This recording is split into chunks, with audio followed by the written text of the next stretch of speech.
merci d'être venus une fois de plus, très nombreux ce soir. Je ne présenterai pas davantage que d'habitude notre invité, pour la bonne et simple raison que c'est Nicole, par le truchement de laquelle il nous est venu et qui nous l'a fait découvrir. C'est donc à Nicole, bien connue de nos services et des habitués, que va échoir la tâche de présenter Jean-Pierre Olivier de Sardan. Voilà. Et là-dessus, je te passe tout de suite la parole. Moi, je vais vous raconter, en fait, comment j'ai connu JPO. On l'appelait JPO dans le temps. Je l'ai connu à l'Union des étudiants communistes, donc en 64. Ça fait belle lurette. Et à cette époque-là, quand je suis entrée à l'UEC, il fallait choisir dans différents groupes qui existaient. Et il y avait un groupe, quand je dis un groupe, ils étaient deux, il y avait un grec et il y avait Jean-Pierre, du PO, et qui était pro-chinois. J'ai choisi ce groupe parce que JPO était plus séduisant que Krivine, qui était à l'époque à l'UEC. Bon, ensuite, avec l'évolution, il a suivi en fait l'évolution, la rupture de l'UEC, la naissance de l'UJCML. Il a donc intégré l'UJ avec Robert. Robert Linhart, il a ensuite participé à beaucoup de choses, mais un des points avant, voilà, il s'appelle Olivier de Sardan. Et figurez-vous que Sardan, c'est une bourgade, et il a une très belle maison. Et je raconte cette histoire de Sardan parce que c'est là, en 67, que j'ai fait la connaissance de l'ouvrier révolutionnaire dont je parle dans mon livre, Jean Domas, à Vergès, Périer-Vergès, et qui m'a donné, lui, l'idée de l'établissement. Tout ça, c'était à Sardan, pour raconter des histoires. Ensuite, je pense que tu as participé à pas mal de coups de force contre les fachos du GUD à cette époque-là. Ensuite, il y a eu la GP. Ensuite, tu as dû être établi, je ne me souviens plus. Mais voilà l'histoire. On ne s'est pas revu depuis très très longtemps et je suis très contente de le revoir aujourd'hui. Il est anthropologue, il est spécialiste du Niger et des pays des crises au Sahel. Il va nous parler donc de ces crises, de ce qui se passe actuellement. Et j'aurais des questions certainement à te poser parce que en même temps j'ai lu ton livre. Mais donc je te passe la parole sur toute cette partie de sa vie que j'ignore complètement. Oui, mais qui ne nous regarde pas. En tout cas pas ce soir. Oui, non, moi, c'est vrai que mon métier, c'est plutôt la vie des autres que la mienne, par définition, comme sociologue ou comme anthropologue. On essaye de ne pas être les héros nous-mêmes de nos histoires, mais plutôt de s'intéresser aux autres. Disons, je vais quand même démarrer par une phrase que vous connaissez peut-être, qui était une phrase qu'avait fait proférer Thomas Sankara dans un discours qu'il avait fait à l'Assemblée des Nations Unies, et qui était « Il nous faut une aide qui nous aide à nous passer de l'aide ».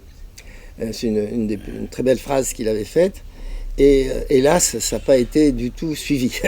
C'est-à-dire que depuis ce temps-là, l'aide n'a fait que rendre encore plus dépendant de l'aide.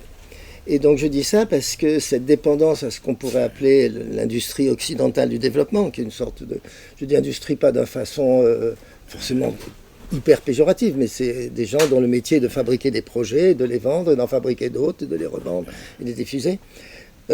L'industrie occidentale du développement est un des problèmes des crises que traverse le Sahel. C'est pas la seule, mais il y en a plusieurs. Alors en fait, dans cet ouvrage, si vous voulez, j'essaye d'en distinguer 8. On pourrait en prendre 10 ou on pourrait en prendre 6, enfin, peu importe. Mais ce qui m'a frappé dans ces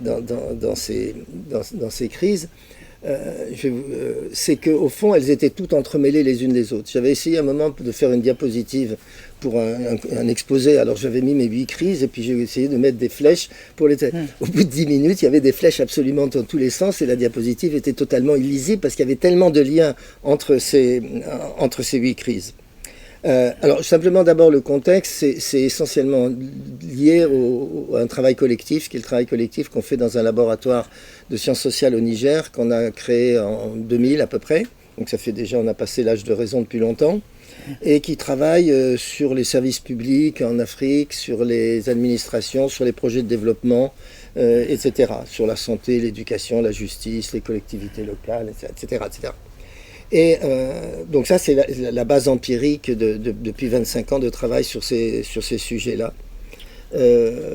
Et puis, dans le livre, c'est une série d'articles que j'ai fait dans la presse ou africaine, nigérienne en particulier, ou française, qui ont été faits depuis une dizaine d'années environ. Alors, c'est aussi un livre où j'essaye d'avoir une double perspective, ce qui n'est pas le cas de mes autres livres, disons, professionnels, puisque j'ai une perspective de chercheur, évidemment, en essayant de fonder toutes mes assertions sur des données empiriques solides. Mais là, j'ai aussi une perspective de citoyen, disons, dans ce livre, et en l'occurrence, je vais le préciser quand même, de citoyen nigérien, parce que j'ai la nationalité nigérienne aussi, et lorsque je parle du Sahel, je parle d'un point de vue de citoyen nigérien. Le point de vue du citoyen français, je l'ai surtout quand l'équipe de France de football joue, quoi. Mais pas pour des choses plus sérieuses comme le Sahel. C'est évidemment mon point de vue est beaucoup plus sahélo-centré ou nigéro-centré, comme vous voudrez. Autrement dit, côté chercheur, si vous voulez, je vous disais qu'on essaye de faire un travail empirique solide. Et bon, c'est un peu ma forme personnelle de militantisme, je te le disais tout à l'heure, qui est d'essayer avec quelques collègues et amis africains de former des nouvelles générations de chercheurs en sciences sociales africains qui soient d'un niveau solide, au niveau international, etc. Donc de faire former des chercheurs, des jeunes chercheurs africains de qualité. Donc ça fait 30 ans qu'on essaye de faire ça par l'université, par des labos, enfin je vous passe ça. Mais comme je suis dans cette librairie, je vais vous dire quand même 2 phrases que je dis régulièrement à mes étudiants et qui renvoient à notre passé lointain. La première, c'est qui n'a pas fait d'enquête n'a pas droit à la parole. Bon, vous connaissez tous l'origine de ça. Et la deuxième, c'est l'analyse concrète d'une situation concrète. Donc Mao et Lénine. Alors je fais quand même 2 réserves par rapport à ces je le dis régulièrement aux étudiants. Mais je leur dis, le problème avec la phrase de Mao, c'est que si on la prend au pied de la lettre, il n'y a pas beaucoup de gens à qui on donnerait la parole. Qui n'a pas fait d'enquête n'a pas droit à la parole, c'est-à-dire beaucoup de gens auraient droit à la parole. Donc on peut difficilement la prendre au mot. Mais ça veut dire, on voit bien l'esprit. Et analyse concrète d'une situation concrète, je dirais aussi que dans le milieu universitaire, il y a beaucoup plus d'analyse abstraite d'une situation abstraite. Je confirme. Mais peut-être aussi chez les marxistes. Voilà. Marxisme universitaire. Ok. Donc, voilà. Ben, je vais encore prendre une métaphore althussérienne. Bon, après, j'arrête sur les clins d'œil, mais une métaphore althussérienne bien connue. Disons, ce livre a une infrastructure empirique, mais une superstructure plus politique, mais sachant que l'infrastructure n'influence qu'en dernière instance. Là, on connaît tout ça. Voilà, alors l'article, le travail est plutôt nigéro-centré. C'est vrai que les exemples, je les connais mieux parce que j'ai vécu au Niger depuis très longtemps. Je suis arrivé en 65, donc c'était même au moment où on était, de temps en temps, je m'absentais pour aller au Niger. Oui, bien sûr, je ne suis pas allé en Chine avec Robert parce que j'allais faire une mission au Niger à cette époque-là.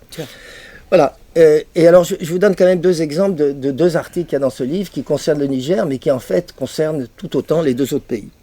Le premier, c'est un article qui s'appelle « Les 4 prisons du pouvoir ». J'ai pris prison, je ne sais pas pourquoi, j'aurais pu prendre les 4 chaînes du pouvoir, mais qui est une analyse des contraintes qui pèsent sur les décideurs politiques au Niger, dont on a l'impression qu'un président, il est tout puissant et peut faire ce qu'il veut. Et ben non, il ne peut pas faire ce qu'il veut parce qu'il y a redevable entre un certain nombre d'acteurs dont il est en quelque sorte prisonnier. Il est prisonnier d'une part de ceux qui l'ont fait roi. Alors là, je me dis en cas de démocratie électorale, mais on peut aussi dire la même chose en cas de coup d'État, parce que qui vous a aidé à faire le coup d'État, c'est aussi un peu comme ce qui vous a aidé à être élu. Donc il est prisonnier, alors qu'en cas de démocratie électorale, il est prisonnier d'abord des grands commerçants, parce que les campagnes électorales chez nous coûtent extrêmement cher. Une campagne électorale au Niger, c'est invraisemblable par rapport le ratio entre ce qu'on donne à un électeur, etc. C'est invraisemblable, extrêmement cher. Pour vous donner une idée, ça a augmenté avec le parti qui était au pouvoir jusque-là. Quand on a les gens au stade de Niamey, on fait venir par carte les bus, on remplit les bus de gens dans la périphérie pour les amener au stade et on leur donnait 1000 francs CFA, disons un peu moins de 2 euros. À la dernière campagne, c'était le 5000. Donc vous voyez que ça fait quand même assez cher cette histoire, etc. Alors premièrement, les grands commerçants. Deuxièmement, ceux qui l'ont fait roi, c'est aussi les militants, les alliés, les courtisans. Enfin, tous ceux qui ont fait la campagne pour le candidat qui a gagné. Et il faut les récompenser parce que le militantisme n'est pas bénévole en fait. Le militantisme, c'est un investissement, c'est un placement, il faut payer les militants, il faut payer... Ça coûte extrêmement cher aussi une campagne électorale. Donc ça va aussi avec les grands commerçants, puisque les grands commerçants, ils ont financé. On doit leur renvoyer l'ascenseur. Les militants, c'est la même chose. Ils sont venus, mais on va... voilà. Il y a une fameuse image que racontent les militants, que j'avais reconnu, c'est dire, nous, on est comme des gens, votre voiture, elle est enlisée, et nous, on pousse pour vous aider à démarrer. Mais on ne veut pas que vous démarriez, et puis que vous nous laissez rien, parce qu'on a poussé pour rien. Donc, on veut que vous nous donniez quelque chose, parce qu'on ne dépanne pas votre voiture pour rien. Alors ensuite, il est prisonnier de ceux qui font marcher l'État au quotidien. Et donc c'est essentiellement les services publics, les fonctionnaires, l'administration.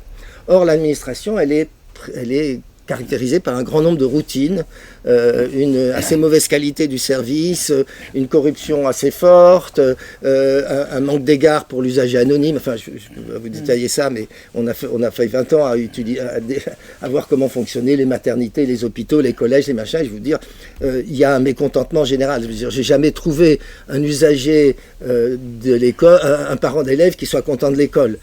J'ai jamais trouvé quelqu'un qui soit content de l'hôpital. Je veux dire, il y a un vrai mécontentement populaire. Je ne parle pas là des critiques qui sont faites par les bailleurs de fonds sur le fonctionnement des services publics. Je parle des critiques que font les usagers, les citoyens nigériens là-dessus. Et puis, quatrième, encore une autre catégorie, il est aussi dépendant, il était en tout cas, des experts internationaux. C'est-à-dire, on renvoie à la phrase de Sankara, il est dépendant de l'aide internationale, parce que l'aide internationale est extrêmement indispensable. Elle fait marcher une grande partie des services. Même si les services sont de mauvaise qualité, sans l'aide, ils marchent encore moins bien, on pourrait dire d'une certaine façon. Et cette dépendance structurelle à l'aide, évidemment, crée aussi des redevabilités. Donc voilà, ça c'était l'idée à peu près de la situation nigérienne. C'est un article qui a pas mal circulé au Niger, mais grosso modo, vous prenez le même au Burkina ou au Mali, il n'y a pas de grosse différence à cet égard, à ce niveau-là. On pourrait dire que c'est une sorte de culture politique, ou une culture politique des élites, j'entends bien. Et puis, elle peut être aggravée par les formes d'exercice du pouvoir.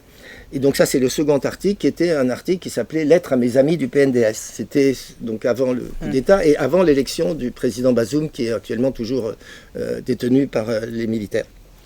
Et à l'époque, ce PNDS avait suscité beaucoup d'espoir en arrivant. Ça fait maintenant 12 ans. Parce que c'était un parti social-démocrate, mais qui, de gauche, qui apparaissait comme progressiste, etc. De fait, il a assisté, ça a été, les déçus du PNDS ont été extrêmement nombreux, j'en étais, comme beaucoup d'autres amis, et le PNDS s'était caractérisé sa gouvernance par une absence totale d'écoute, de répression contre les oppositions, et surtout tout ce que eux-mêmes dénonçaient avant dans l'opposition. Je me rappelle parce que je connaissais Mamadou Issoufou, nous avait demandé, nous, parce qu'on avait fait des études de la corruption, je me rappelle comme il me demandait de faire une conférence sur la corruption en disant que c'était dans son programme, que la corruption était importante de lutter contre. Le PNDS au pouvoir, la corruption s'est accrue. Elle n'a pas diminué, elle s'est accrue. Et au profit des dirigeants du régime et d'autres. La politisation de l'administration, ils les critiquaient quand ils étaient dans l'opposition, elle était encore plus politisée quand ils sont arrivés au pouvoir. La manipulation des élections, vous savez que les élections sont, je veux dire, une élection juste en quelque sorte, c'est une élection dans laquelle tous les partis ont un accès égal à la tricherie, d'une certaine façon, si on veut dire. Enfin, ça fait partie, en quelque sorte, des règles du jeu. On doit tricher sans se faire prendre, mais en prenant les autres sur le fait, quoi, d'une certaine façon. Je dis ça parce qu'on a fait une étude sur les élections locales.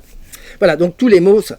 Et bon, quand je décris ces trucs, alors ça n'a pas été très bien pris par le PNDS, vous vous en doutez, mais je pense que si j'en discute avec mes amis burkinabés ou maliens, c'est quand même pas très spécialement nigérien, nous aussi on s'y reconnaît. Alors les 8 crises, je les passe assez vite en vrai. La crise agro-pastorale, la crise de l'emploi, la crise des élites politiques, la crise des services publics, la crise de l'islam, la crise de l'occidentalocentrisme, la crise sécuritaire et la crise des armées nationales. Ça fait pas mal.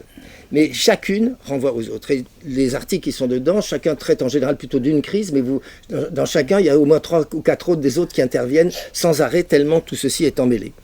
Donc je vous le fais un peu... Et donc c'est vraiment cet enchevêtrement qui est, il me semble, typique de la situation sahélienne. On peut toujours dire c'est celle-là qui est la principale, c'est celle-là qui est la principale, mais si on ne voit pas qu'il y a ces 8 qui sont emmêlés, on ne comprend pas grand-chose, il me semble, à la situation. Alors, je vous l'ai fait un peu au pas de course quand même. Crise agro-pastorale. C'est fondamentalement, grosso modo, une crise de la production céréalière qui est la base de l'alimentation et à base pluviale.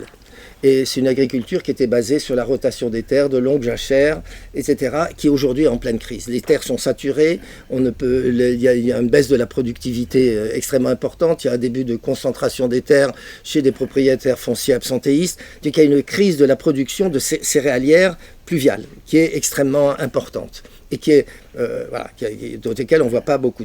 Il y a une autre forme d'agriculture, bien sûr, qui est l'agriculture irriguée. Mais l'agriculture irriguée, qui est la riziculture et le maraîchage périurbain, est elle-même en crise. C'est-à-dire ça coûte extrêmement cher. Je ne vous dis pas l'importance des pesticides et intrants qu'il y a dans l'agriculture. Là, c'est invraisemblable. L'agriculture irriguée qui coûte très cher pour la riziculture, etc., c'est pas non plus en très bonne situation. Autrement dit, on est dans une situation où l'autosuffisance alimentaire s'éloigne. Il faut voir, quand il y avait eu une crise, je me rappelle il y a très longtemps, c'était la crise de 73, on avait fait un comité Sahel à l'époque, militant, qui dénonçait le fait que s'il y avait l'agriculture vivrière n'était insuffisante, s'il y avait une crise famine, c'était parce qu'il y avait les cultures d'exportation. Le raisonnement est plus trop tenable aujourd'hui parce que d'abord l'agriculture alimentaire est elle-même exportée, est elle-même un produit d'exportation, c'est-à-dire qu'elle est aussi spéculative. On ne peut plus opposer les cultures spéculatives qui seraient l'arachide ou le coton. Enfin, il n'y a plus l'arachide au Niger, mais il n'y a pas le coton, mais au Burkina Faso, au Mali, il y a beaucoup de coton. Mais on ne peut pas l'opposer à l'agriculture vivrière en disant l'un c'est l'autoconsommation et l'autre c'est la spéculation, parce que l'agriculture vivrière est un produit de spéculation aussi, chez nous, extrêmement important, y compris dans les échanges avec le Nigeria, etc. Voilà, donc on est dans un gros problème, et c'est une des causes majeures des conflits agriculteurs-éleveurs, qui aujourd'hui se disputent les mêmes espaces, alors qu'avant, ils étaient, évidemment, dans le système traditionnel de culture, ils étaient complémentaires. Et donc, de la nutrition, non? Des problèmes de nutrition? Non, c'est des problèmes d'accès au pâturage et d'accès à l'eau. Autrement dit, avant, il y avait avant les troupeaux venaient après les cultures, contribuaient à fertiliser les champs avec les déjections animales, et après ils repartaient dans les... Tout ce schéma maintenant est un peu parti en morceaux. Et du coup, il y a les agriculteurs cultivent sur les endroits qui sont les terrains de passage des éleveurs. Les éleveurs viennent avec leurs troupeaux détruire les cultures des agriculteurs. Donc chaque année, dans tous les 3 pays, il y a des conflits meurtriers. Un meurtrier important entre agriculteurs et éleveurs. Là aussi, vous voyez le lien avec la crise djihadiste. Qui recrute les djihadistes? Ils recrutent des bergers qui ont eu des problèmes, ils recrutent, etc., etc. Donc on voit bien que ça va ensemble. La base économique détermine la lourde superstructure. Avec quelques histoires de dernière instance à rajouter là-dedans. Il y a beaucoup de dernière instance. Voilà, en dernière instance, on peut-être. Ok. On est ensuite... donc, si vous voulez, aussi, cette crise d'agriculture, c'est une crise de l'emploi derrière, puisqu'il y a de plus en plus de jeunes qui n'ont pas de ressources et moyens de ressources en milieu paysan. Mais aussi, si vous voulez, c'est aussi aggravé par la crise des services publics. Par exemple, aujourd'hui, les services de l'élevage. L'élevage est la principale ressource d'exportation en dehors des minerais du Niger. Mais aujourd'hui, les services d'élevage sont totalement privatisés de fait. C'est-à-dire que jamais un aide vétérinaire va aller vacciner vos troupeaux si vous ne lui payez pas les vaccins, le déplacement, etc. Alors que normalement, c'est un service public qui devrait le fournir. La crise de l'école, même chose. Voilà. Allez, deuxièmement, donc on arrive à la crise de l'emploi. Crise de l'emploi qui est vraiment pour moi, si on me demandait je dirais que c'est vraiment une crise majeure. Je vais parler de crise de l'emploi parce que souvent on parle de crise migratoire ou de crise démographique, alors qu'il me semble que ça c'est un point de vue plus occidental, on va dire, mais il me semble que base de ça, c'est la crise de l'emploi qui, elle, est perçue comme un problème, alors que la crise les autres ne sont pas perçus forcément comme un problème. Je vais m'expliquer. Crise de l'emploi, ça veut dire qu'il y a un énorme chômage caché en milieu rural, que personne ne dit, mais le nombre de jeunes ils travaillent à la limite dans des coups de main qu'ils font pendant 2 mois par an, et le reste, ils sont 10 mois à ne rien faire dans les campagnes. C'est ça ce que ça veut dire. Il y a un chômage caché rural extrêmement important qui n'apparaît dans aucune statistique. Chômage urbain. Chômage urbain fort, parce qu'il y a beaucoup de migration vers les villes, mais aussi le fameux secteur informel, c'est aussi un secteur qui avec très peu d'argent pour ceux qui y travaillent, ils sont souvent pas à plein temps, etc. Donc il y a aussi un chômage caché dans le secteur informel qui permet de vivre, mais très mal. Et même au chômage universitaire. À l'université de Niamey, il y a plus de 1200 étudiants inscrits en première année de sociologie. C'est la même chose bien sûr, c'est la même chose à Bamako, c'est la même chose à Ouaga. Qu'est-ce qu'on va faire avec 1200 sociologues? Évidemment pas rien.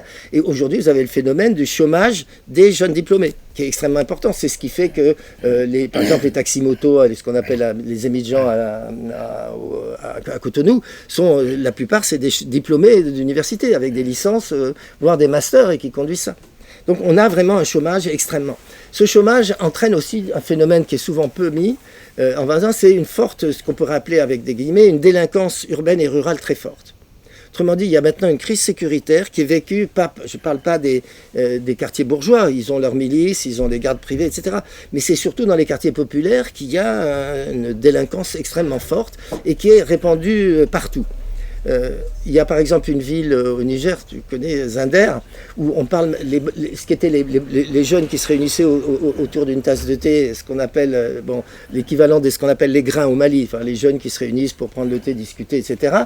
Aujourd'hui, il y a des bandes violentes qui s'appellent les palais à Zinder, et que vous voulez les acheter. Enfin, vous louez un palais pour aller casser la figure de qui vous voulez, voler qui vous voulez, etc. Donc il y a une délinquance. Et dans les campagnes, un des principaux problèmes, je ne parle pas du djihadisme, mais dans les campagnes elles-mêmes, les gens se plaignent beaucoup de manque de sécurité. Ils sont attaqués à la sortie du marché, il y a les coupeurs de route, etc. Et les jeunes qui font la drogue. Je veux dire, les jeunes qui vont à la drogue, on voit dans des villages loin de Niamey, c'est pas que urbain. Dans des villages loin de Niamey, on voit des gamins de 12 ans qui sniffent la dissolution, qui vont se procurer partout. Donc il y a une vraie crise autour de ce chômage, je pense, qui est créée par cette histoire de chômage. Et évidemment, là aussi, ce sont ces chômeurs-là qui sont une cible de recrutement typique pour les mouvements djihadistes. Voilà. Alors, je ne dis pas crise démographique, parce que, évidemment, la crise démographique et la crise de l'emploi, c'est l'œuf et la poule. On peut le prendre dans l'un ou l'autre. Mais du point de vue, si vous voulez, du point de vue, comment dire, pour une rationalité d'experts démographes, il est clair qu'il y a un problème démographique immense. Sauf que pour la rationalité des acteurs locaux, il est tout à fait rationnel d'avoir beaucoup d'enfants. Quand vous êtes paysan, et que vous n'avez aucun moyen d'être pris en charge dans votre âge, quand vous êtes vieux, il n'y a pas évidemment de retraite, il n'y a rien, la meilleure chance d'être pris en charge, c'est d'avoir des enfants qui vous prennent en charge. Donc il faut qu'ils aient réussi à avoir des emplois stables, etc. Plus vous avez d'enfants, plus vous avez de chances qu'il y en ait un qui vous prenne en charge, par exemple. C'est déjà, en dehors de ça, il y a d'autres effets, c'est-à-dire d'autres trucs qui sont liés à ça, etc. Ok, c'est la même chose avec le problème de la crise migratoire, qui est une conséquence d'abord de la crise de l'emploi. C'est que, en fait, les migrations sont perçues comme une solution, mais pas depuis aujourd'hui. Ça fait depuis le début du XXe siècle qu'il y a des migrations vers la côte, qui sont très importantes depuis les pays du Sahel, et qui, d'ailleurs, continuent encore, par exemple au Niger, perçu comme une plaque centrale migratoire, il y a très peu de Nigériens qui migrent vers l'Europe. C'est plutôt des gens qui transitent. Par contre, les Nigériens ont migré beaucoup vers le Ghana, la Côte d'Ivoire, etc., le Togo et compagnie. Voilà. Troisième crise, je fais encore pas de la crise des élites politiques. Bon, je ne vais pas insister, je vous l'ai dit, c'est-à-dire cette crise des services publics, cette crise de la gouvernance des partis que je vous ai évoqué tout à l'heure avec le système PDS, c'est vraiment le fait que... alors, on peut dire que c'est peut-être injuste pour la démocratie comme système, mais c'est l'usage qui a été fait de la démocratie par les élites politiques. On pourrait rêver d'un autre usage, mais en tout cas, ce serait un rêve. Mais l'usage tel qu'il a été fait qu'il y a aujourd'hui démocratie c'est pas depuis les coups d'État militaires, c'était déjà avant. Démocratie égale corruption, égale enrichissement des élites, égale népotisme, etc. pour une grande partie des gens. Donc on voit les effets, quand on viendra sur le truc, la situation actuelle, on voit les effets que ça peut jouer sur le discrédit qu'il y avait sur le régime démocratique, en même temps que sur les élites qui ont fait marcher ce régime tel qu'il était. Alors, crise des services publics. Bon, si j'ai une assemblée comme ça, plus grande, j'ai déjà fait le coup souvent au Niger, une assemblée de cadres nigériens, il y a 100 personnes, et je dis ici, qui a son enfant à l'école publique? Personne ne lève la main. 1, 2, pas plus. Parce qu'aujourd'hui, l'école publique, c'est l'école des pauvres. Je parle pour Niamey, pour les grandes villes, mais pour les grandes villes, même la petite bourgeoisie urbaine met ses enfants à l'école privée. Alors, suivant que vous avez d'argent, vous mettez dans une grande école privée, une petite, une moyenne, etc. Mais c'est devenu ça, une catastrophe. Si je fais la même question pour la santé, je dis qui va au dispensaire du coin si son enfant est malade, c'est la même chose. Tous les gens vont dans un cabinet privé d'infirmiers s'ils n'ont pas beaucoup d'argent, un médecin s'ils en ont beaucoup plus, etc. Mais là aussi, l'hôpital, c'est un mouroir, c'est considéré, et c'est une médecine pour les pauvres. Donc on est vraiment dans un délabrement des services publics. Je vous ai parlé de la sécurité, c'est la même chose. La sécurité de proximité, je ne parle pas de la sécurité du point de vue des mouvements djihadistes, qui est un autre problème. Mais la sécurité de proximité n'est plus assurée. Donc les gens disent, mais qu'est-ce que fait l'État n'importe voilà, truc comme ça. La justice, n'en parlons pas, c'est connu comme étant parfaitement corrompu, etc. etc. Crise de l'islam. Crise de l'islam, c'est plus compliqué peut-être. Crise de l'islam, c'est qu'on a affaire maintenant, en particulier au Niger, mais c'est valable pour tout le monde musulman d'une façon générale, mais aussi en Afrique, à une montée d'un islam salafiste. Un islam salafiste, c'est un islam, si vous voulez, fondamentaliste, qu'on dirait, qui est l'équivalent de ce que c'est le Tea Party pour les chrétiens en Amérique, si vous voulez. C'est un fondamentalisme équivalent et très littéraliste, retour au texte fondateur. Et ils apparaissent comme une alternative à la crise de la démocratie, une alternative à la corruption. Ils arrivent, oui, les élites sont corrompues, etc. Mais nous, avec un État islamique, tout va marcher beaucoup mieux. Et ils ont acquis une très grande importance, en particulier au Niger, où quelque part, aujourd'hui, au Niger, pour dire, aucune femme ne va dans l'espace public tendre la main à un homme. Pas simplement parce qu'elle est convaincue, mais aussi parce qu'elle a peur de se faire refuser.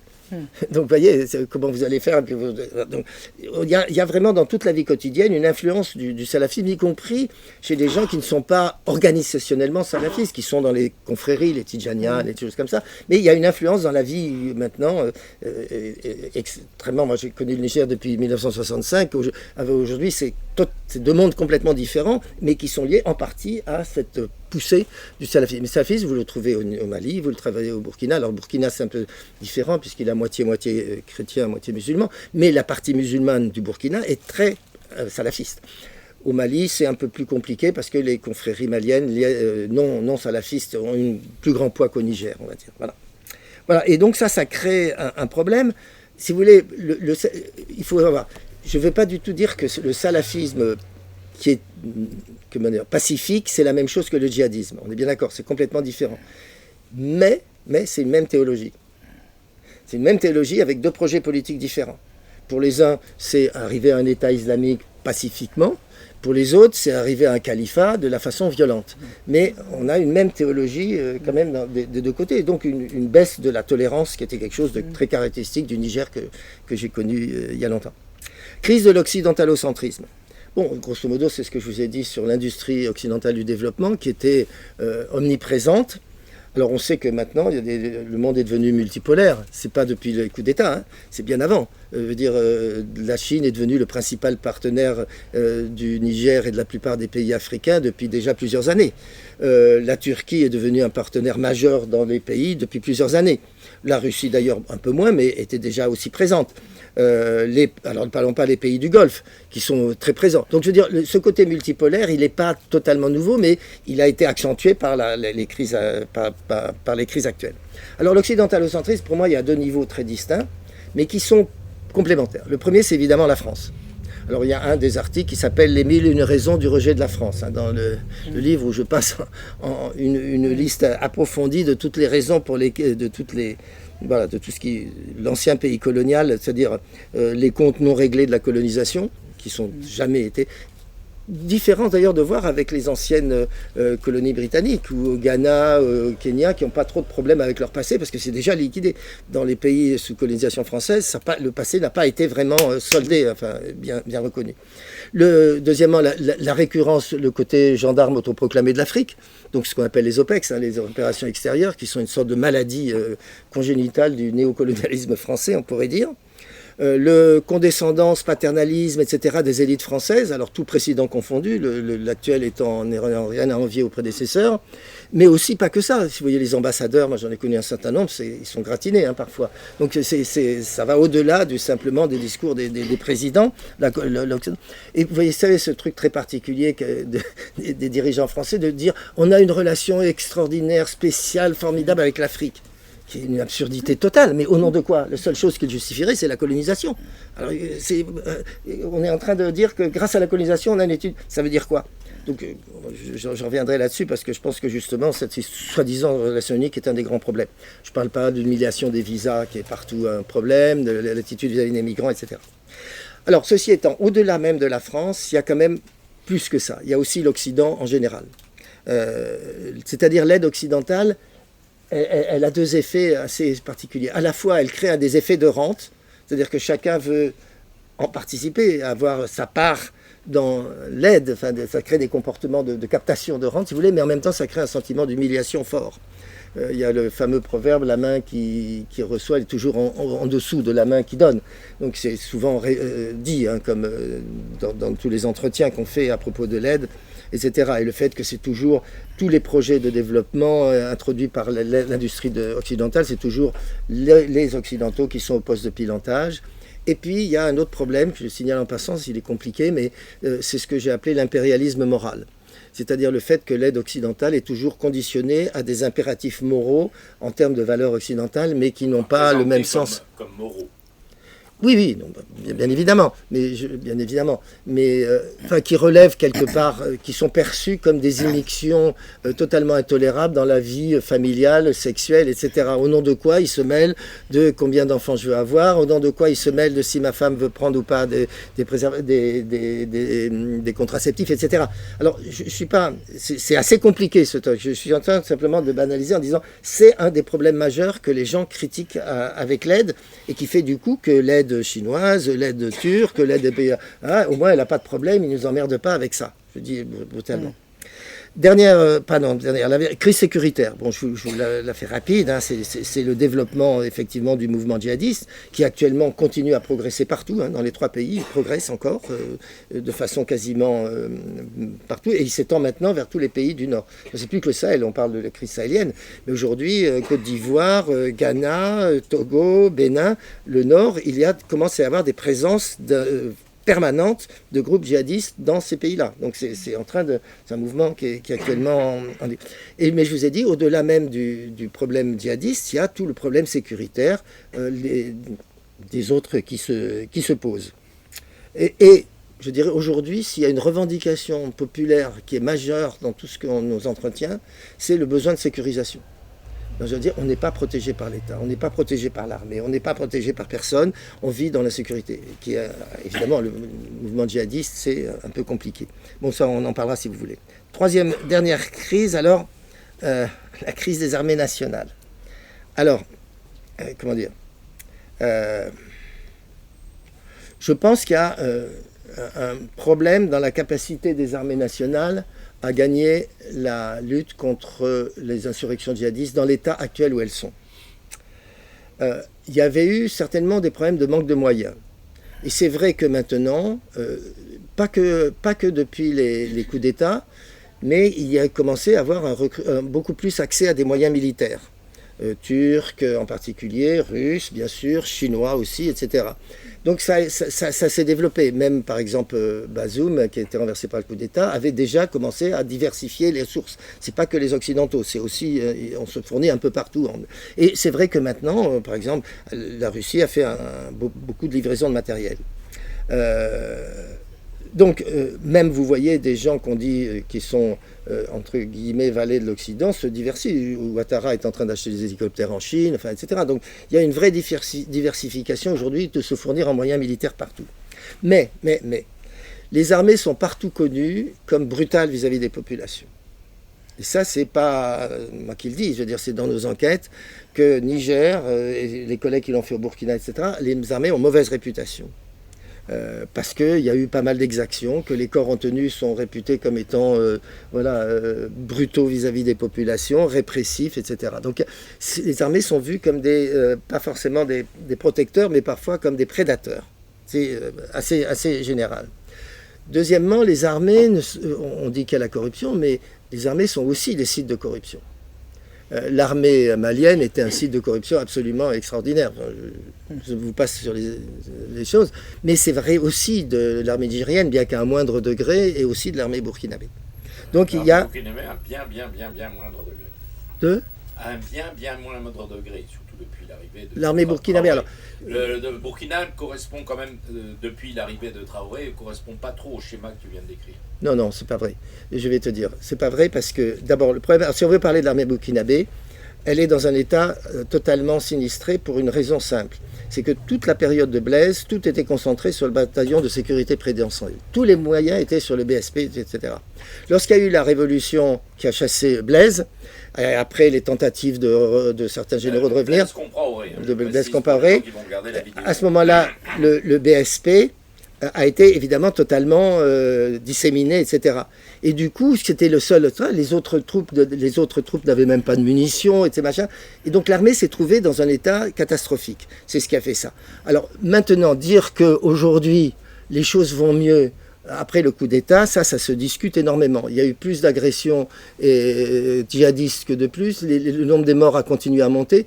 Donc, et puis, la stratégie même du Burkina, qui est de recourir à des volontaires qui sont des milices privées, qui sont en fait maintenant de plus en plus combattantes au truc et qui sont, comme tous les problèmes des milices, qui règlent leur compte, donc avec un problème d'ethnicisation en quelque sorte des conflits tels que ça se passe actuellement. Je ne dirais pas que c'est très différent au Burkina. Mais ce qui est vrai, c'est que sur la corruption, elle était corrompue. Blaise était un régime corrompu et le BSP aussi était corrompu, mais je suis d'accord que c'était à un moindre niveau que le Mali. J'aurais dit le Mali en tête, et Niger et Burkina un peu moins. Mais on ne peut pas dire que l'armée burkinabé était une armée intègre. C'est le slogan du pays des hommes intègres, c'est un slogan. Mais l'armée n'était pas intègre au Burkina. Et puis, il y a aussi un problème, disons, sur les méthodes de lutte asymétriques. Alors, on revient à un vieux problème que vous connaissez comme moi. Une guerre se gagne quand l'armée est comme un poisson dans l'eau. Qui est un poisson dans l'eau actuellement, les djihadistes ou l'armée? Et parfois c'est les djihadistes, parfois c'est l'armée. Enfin, le problème est-ce qu'actuellement on est dans des stratégies de sécurisation de la population? Pour moi, c'est le truc de base. Or, la sécurisation de la population, vous le voyez bien par les règlements de compte qui arrivent au Burkina, au Mali, mais qui arrivent aussi au Niger, on n'est pas vraiment sorti de l'auberge vis-à-vis de ça. C'est-à-dire que ça continue à être une armée brutale, une armée de vendetta aussi, etc. Et en particulier avec la milicisation en quelque sorte. Moi, je reconnais quand même une des qualités de Bazoum, c'est qu'il avait refusé le système des milices au Niger. Donc il avait refusé alors qu'il est en cours, l'armée malienne, les FAMA ont fait des alliances avec les milices, on le sait bien, et au Burkina c'est complètement institutionnalisé. Voilà. Maintenant, le deuxième problème, évidemment, c'est l'appétence des ouvriers pour le pouvoir des officiers, pardon, pour le pouvoir d'État. Bon, alors, je vais tout de suite dire qu'il y a un aspect positif. L'aspect positif, c'est le souverainisme affiché. C'est vrai que ce souverainisme qui consiste à dire que si on veut, on envoie promener l'armée française rentre chez elle, les Américains rentrent chez eux, etc. Il n'y a rien à dire contre ça. Je veux dire, je trouve que ce souverainisme va dans le sens, si vous voulez, d'aspiration par rapport à ce qu'on avait sentiment d'humiliation d'avant, etc. Et les mesures sont effectivement fortement symboliques. Je dirais après, j'aurais beaucoup plus de réserves sur ce qu'il y a derrière ce souverainisme, c'est-à-dire on est loin, à mon avis, de Sankara. Pour dire les choses franchement, Sankara, on pourra en parler si ça vous intéresse, voir la différence entre les militaires actuels et Sankara. Mais il y a aussi beaucoup à mon avis, de points négatifs. D'abord, les officiers dénoncent les élites politiques. C'est bien joli, mais ils en font partie. Les officiers supérieurs font partie des mêmes élites politiques, ils vont dans les mêmes mariages, les mêmes baptêmes que tous les hommes politiques, etc. Ils sont les cousins, les machins, les beaux-frères et tout. Donc les officiers supérieurs font partie de l'élite politique qui dénonce. Ils luttent contre la corruption. Ah ben, d'accord, mais eux aussi, ils viennent d'une armée qui était elle-même un site de corruption important. Et donc là, on se trouve devant des problèmes. Je vous cite la dernière chose qui s'est passée au Niger. Décret du comité national de salut, désormais, toutes les dépenses de l'armée et toutes les dépenses de la présidence ne sont soumises à aucun contrôle comptable, à aucun audit, aucune comptabilité. Plus aucun. C'est la première fois qu'on a ça. Alors dire que quand on fait ça, on lutte contre la corruption, c'est un petit peu compliqué. D'ailleurs, ce qui est intéressant, c'est que c'est pour la première fois des organisations qui jusqu'ici, personne n'avait protesté contre le régime actuel, le nouveau régime, ont commencé à protester contre ce dernier truc, parce que c'était quand même difficile un peu à avaler. Bon, autre chose quand même, c'est qu'il y a un problème du côté, disons, des moyens d'expression. Alors, par exemple, sur la question au Burkina, où effectivement...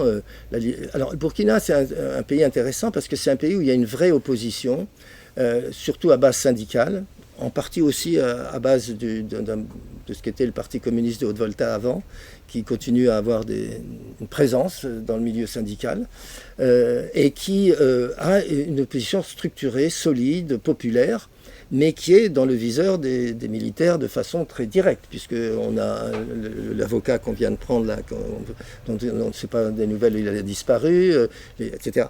Donc il y a quand même un problème dans les trois pays, à mon avis. Pour le moment, au Niger, il n'y a pas une répression forte. Au Mali, il y en a une, vous avez vu qu'il y a l'interdiction de tous les partis politiques, il y a l'interdiction du syndicat étudiant aussi qui vient de se faire. Bon, et puis, au Burkina, là aussi, au Burkina, mais il y a maintenant une milice là, qu'on appelle, je ne sais plus comment, là, les Gilets Rouges, je crois, qui est en train au service du régime, et qui est en train de semer un peu la terreur dans les rues. Bon, voilà. Donc voilà. Alors maintenant, conclusion, pour dire, peut-être qu'on va parler, je pense, sur les questions de la situation actuelle, c'est bien sûr, évidemment. Alors, juste quelques questions sur le rôle de la France là-dedans. Vous voyez à quel point la complexité que j'ai essayé de vous dire des crises est méconnue totalement des dirigeants français, etc. C'est même pas la peine de l'en parler. Et vous voyez aussi à quel point Macron a mis de l'huile sur le feu depuis le début, enfin, de la convocation des chefs d'État à Pau, le soutien à l'intervention de la CEDEAO, qui était une connerie monumentale, ce qu'il a fait avec l'ambassadeur, les visas, enfin, etc. Le positif quand même que je vois pour la France, c'est que peut-être maintenant les opérations extérieures ont du plomb dans l'aile et que je pense pas ils sont prêts de trop recommencer. Donc c'est plutôt pas mal qu'ils partent, et que je pense qu'au Sénégal ils vont réduire complètement la voilure, et que le jour où le nouveau président leur demande de partir, ils partiront sans faire tous les cinémas qu'ils ont fait au Mali ou au Niger. Donc je pense que c'est plutôt bien. Et si au pied de tout ça, ça amène un jour à ce que, au fond, la France ait une relation normale avec les pays africains, en arrêtant son truc soi-disant particulier, et que ce soit une banalisation de la relation, je trouve que ce serait plutôt une bonne solution. Côté Sahel, c'est quand même un peu inquiétant. Et c'est celui qui m'intéresse le plus. J'avoue que la France m'en fout un peu si elle part, c'est son problème. Mais côté Sahel, c'est inquiétant parce qu'il y a quand même une dégradation de la situation militaire globale. Quoi qu'en disent les régimes, c'est l'ONG ACLED, je crois, qui est un truc assez sérieux et qui montre bien la progression des actions militaires, etc. Sur le Niger, il n'y a pas beaucoup, il y a une progression, mais surtout il y a une extension rampante vers Tawa, vers en dessous d'Osso, etc., qui est inquiétante. Donc je trouve la situation militaire est pas bonne, pour dire les choses, c'est-à-dire que du côté de l'insurrection, je dis bien insurrection djihadiste, c'est pas du tout terrible. Du côté de la situation politique, il faut bien voir qu'au début, ces régimes se sont présentés comme des régimes de transition, mais qu'on n'est pas du tout parti vers des transitions. C'est-à-dire, nous, on connaît bien au Niger les transitions, on en a eu 3 déjà, je crois. Les 3 ont duré pas plus d'1 an, et puis effectivement, c'était lié à des crises de la démocratie, les militaires ont pris le pouvoir, ils se sont mis un peu dans les poches pendant 1 an, et après ils ont rendu le pouvoir. Bon point. On n'est pas du tout barré, à mon avis, dans les 3 pays sur ça, on est basé sur une présence, enfin, on pourrait dire un régime militaire ou une dictature militaire pendant un bon moment. Donc voilà, je suis un petit peu inquiet, pour ne pas le dire beaucoup, mais pour essayer de dire un peu quand même quelques trucs plus positifs. Mais d'abord, le soutien bruyant dans les villes aux militaires ne doit pas faire penser que, je crois qu'il y a beaucoup dans les trois pays, comme au Niger, un silence de la peur. C'est-à-dire, je crois qu'il y a quand même une partie aussi des gens qui ont peur, qui ne sont pas forcément alignés sur les militaires, mais qui... bon, c'est difficile de l'ouvrir dans les conditions actuelles, c'est difficile de manifester. Mais il y a quand même certaines formes d'opposition publique, populaire, qui apparaissent dans les pays, qui est variable devant. Au Mali, par exemple, une partie, alors là c'est paradoxal, le mouvement salafiste autour de l'imam Dicko, mais aussi les d'autres confréries, ils ont quand même pris une position de plus en plus en rupture avec les militaires et les partis politiques qui sont maintenant interdits aussi. Donc il commence à y avoir une expression publique, populaire, qui est de désaccord ouvert avec les militaires qui se fait. Au Burkina, je vous l'ai dit, là il y a une vraie opposition constituée autour des bases syndicales et des grandes plateformes qui est réelle et qui est très solide. Et, bon, mais ça veut dire qu'on va probablement vers des affrontements plus durs. Et au Niger, je vous l'ai dit, maintenant il n'y avait rien, tout le monde se taisait ou approuvait, mais l'histoire de l'exemption de tout contrôle sur des dépenses de la présidence et de l'armée, ça commence à faire des bruits, c'est-à-dire des gens commencent, des groupes en particulier sur les mouvements comme Moussa Tiangari, là, bon, enfin, il y a des opposants qui commencent à se manifester un petit peu là-dessus. Le deuxième aspect, c'est que malgré les crises, malgré surtout les sanctions de la CEDEAO, qui ont été une catastrophe, les sanctions de la CEDEAO, en particulier au Niger, mais aussi au Mali, mais sur le Niger en plus, les sanctions, c'était vraiment invraisemblable. Mais malgré ça, la vie continue, il y a une forme de résilience, comme on dit maintenant, qui est réelle, je trouve, et qui fait quand même parfois un peu chaud au cœur. Et puis, bon, la dernière chose, c'est qu'au fond, maintenant, étant parti les troupes françaises, étant en partie dispensées une fin de l'hégémonie de l'aide occidentale, les peuples seront face à eux-mêmes, on peut dire. Et donc, on verra bien ce que ça donnera, mais au moins, ils seront face à eux-mêmes, quoi. Voilà. L'émancipation des Africains par eux-mêmes. Oui, c'est pour ça, parce que c'est ce que vous aviez mis en sous-titre, voilà. Alors, je sais, l'émancipation, c'est plutôt un projet, mais enfin, oui.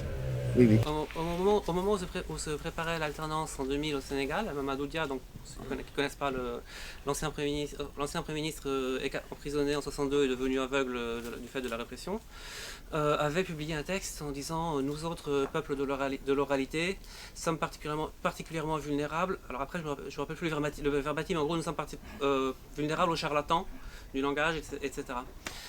J'ai quand même l'impression, en lisant des déclarations faites au Mali en particulier, parce que c'est ça que je suis ou ailleurs, qu'il y a aucune honte à raconter absolument n'importe quoi, et bien plus que dans les régimes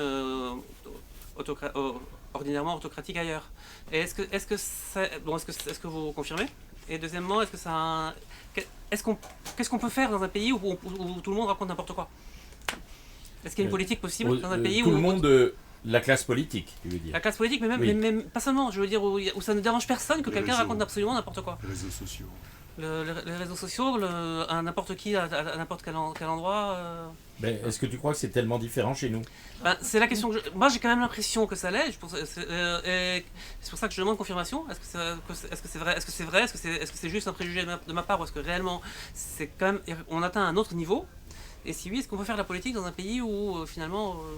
La parole n'a aucun rapport avec la réalité. Je te laisse répondre tout de suite, mais je précise que pour moi, qui observe ça depuis plus de 50 ans en France et depuis encore plus longtemps en Afrique, on a de l'avance au contraire en France. Moi je suis assez fasciné, compte tenu de tous les atouts qu'on a pour porter des jugements un petit peu plus informés sur ce que raconte la classe politique, sur les conneries monumentales, mais alors vraiment énormes qu'on gobe aujourd'hui.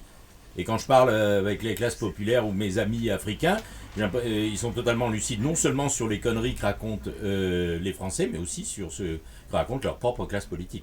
Bon, ça c'est mon point de vue, mais peut-être que... Ce que je veux dire, c'est que quand on a des gens qui nous disent ton bouquetou n'est pas encerclé, alors que non, tout circule, alors que tout le monde sait que ça l'est, c'est quand même un degré de désinformation qu'on n'a pas en France. Ah bah attends, Macron avec l'Ukraine, je veux dire, il a explosé les compteurs, ça va beaucoup plus loin que ça. Hein. Voilà, je te laisse répondre.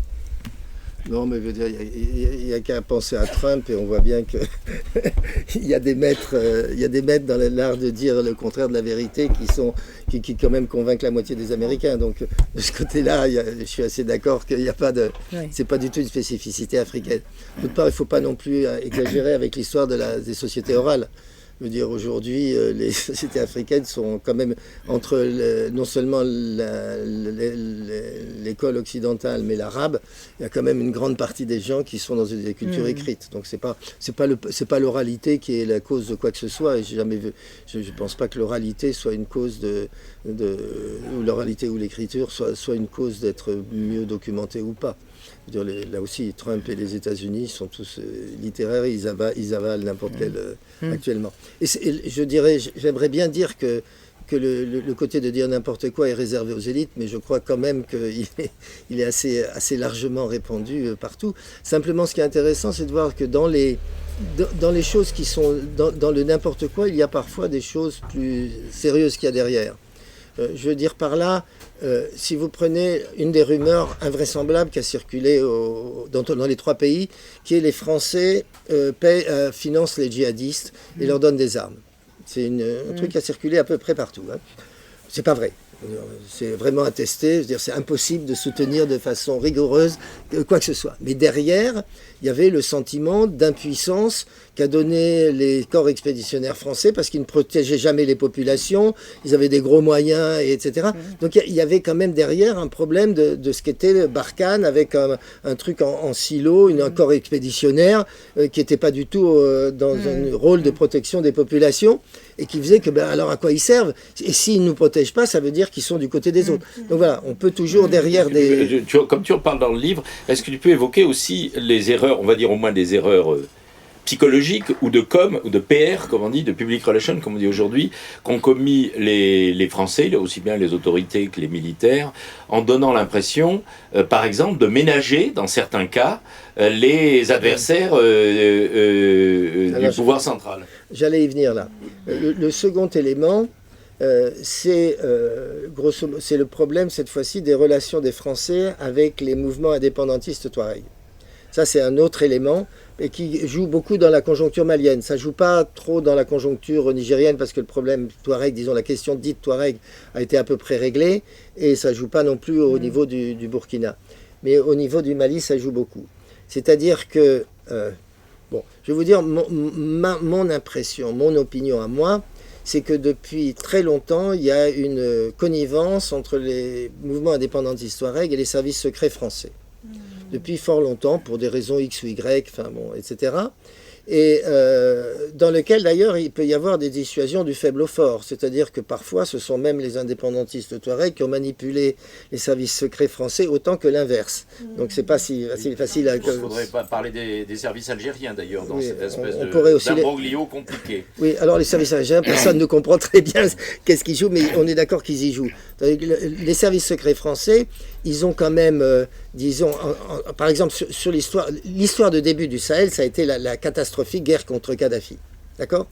C'est ça, il faut le bordel total. Mais là, veut dire n'importe quel d'entre nous, on s'en rendait compte. Je veux dire, ça nous a semblé invraisemblable quand on était à Niamey, de dire mais qu'est-ce qui leur prend ? Ils sont fous quoi d'attaquer Kadhafi. Ça va foutre un bordel absolument général.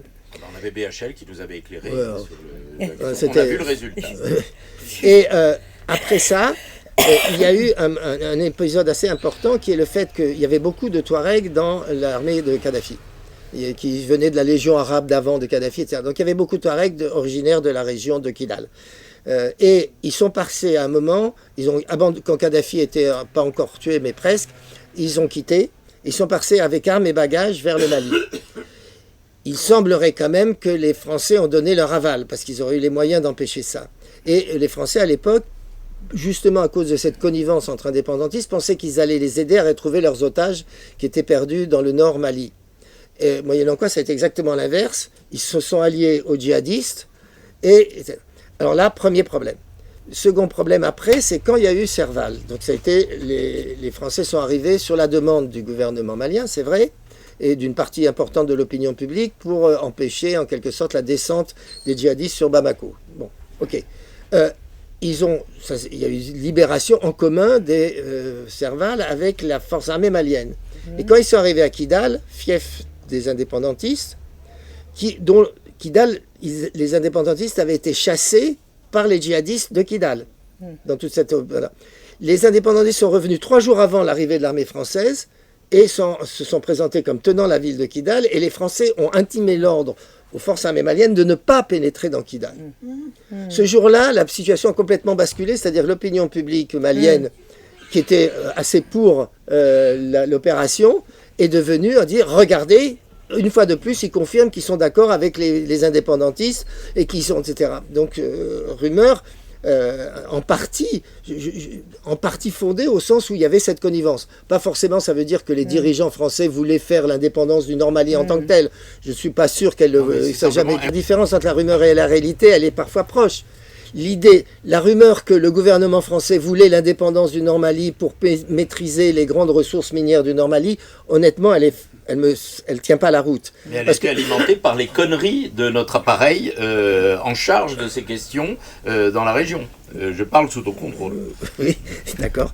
Oui, non, mais c'est ça, effectivement. C'est-à-dire que, de fait, les complaisances qu'on peut avoir à certains moments avec les indépendantistes touaregs, et aussi après, quand il y a eu Barkhane, le fait qu'à certains moments, Barkhane a fait un peu alliance avec des milices touaregs.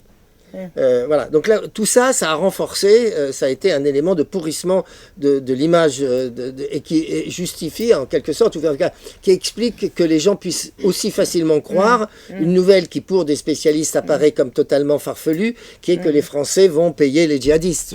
Mais c'est à partir de ces éléments, disons, d'indices que les gens construisent une théorie qui, évidemment, est différente, mais il faut aussi prendre en compte les indices sur lesquels les gens bâtissent ou acceptent des théories comme ça. C'est pas simplement par bêtise, quoi. Je veux dire, là, c'est aussi parce qu'il y a des indices qui peuvent indiquer dans ce sens-là, même si c'est pas le objectif, si on veut dire. Voilà. Vous voyez ce que je veux dire. Qu'est-ce qu'il y a ? Oui ? Autre question ? Oui, ma question est plutôt liée à l'évolution de la corruption. Je trouve que c'est effectivement intéressant que les peuples du Sahel soient livrés à eux-mêmes aujourd'hui. Ça, c'est plutôt un point positif. Mais la question de la corruption, de ce que j'ai pu en percevoir, je veux dire, pour résumer un peu, c'est que ça existe partout, la corruption. Mais dans les pays asiatiques, pour résumer de façon un peu imagée, on tourne le mouton, alors qu'en Afrique, on tue le mouton. C'est-à-dire que pour l'expérience que j'ai pu en avoir, parce que j'étais à un moment donné au ministère de la Coopération, pour des opérations qui auraient pu se monter, on a toujours eu, et des discussions avec des amis maliens ont bien confirmé aussi ces choses, il y a toujours eu des absolument incroyables au niveau de la corruption, et en particulier un pouvoir absolument considérable de la part des commerçants. Alors comment est-ce que vous voyez le futur, l'évolution de ça ? Samir Amin disait à un moment donné, c'est vrai qu'on ne peut pas faire de calcul économique parce qu'on n'a même pas un repère par rapport au niveau de corruption, quoi. Donc comment est-ce que vous voyez l'évolution dans les années à venir ? Parce que ça me paraît quand même un point important. Parce que, bon... Là encore, je te laisse répondre, mais témoignage personnel qui est beaucoup vécu dans beaucoup de ces régions. Un autre proverbe bien connu qui continue ceux que tu as cités, c'est « la chèvre broute là où elle est attachée ». Et ça, c'est des Africains nombreux qui l'ont sorti à nombreuses reprises, totalement corrompus pour justifier leur corruption, et y compris dans le secteur privé. Ce n'était pas spécifique à l'administration. Bien sûr. Alors... si ça vous intéresse, je participe mardi à l'émission de RFI Mémoire d'un continent où je suis interviewé sur la corruption. Par El Gas, qui est un sociologue sénégalais qui maintenant reprend l'émission de Mémoire d'un continent sur RFI. Alors, si c'est en direct, c'est à 13h, mais je ne sais pas si c'est en direct ou pas, mais l'enregistrement, c'est à 13h. Voilà. Et donc voilà, parmi les choses que je vais dire, c'est que d'abord, il faut se mettre dans une perspective historique. La corruption, d'un point de vue, disons, des sociétés africaines ou d'Afrique de l'Ouest, D'abord, c'est quelque chose qui est connu depuis longtemps, par exemple, dans l'histoire, à travers la question des cadis, des juges islamiques. C'est-à-dire dans les régions islamisées d'Afrique, il y avait des débats, comme il y en avait en Turquie, etc., sur qu'est-ce qu'un cadi peut accepter quand il rend la justice, etc. Donc c'est pas quelque chose de nouveau qui est lié occidental ou de la lutte la lutte anticorruption, la problématique de la corruption est vieille. Deuxièmement, la corruption moderne dans l'administration, elle date essentiellement de la période coloniale. Puisque les administrations africaines sont des produits directs de la colonisation, avec des administrations extrêmement atypique, c'est-à-dire au même moment il y avait les bureaucraties occidentales qui évoluaient vers plus de citoyenneté, etc. C'était au contraire une administration totalement despotique qui était le régime de l'indigénat, qui était un truc complètement abominable, on va dire.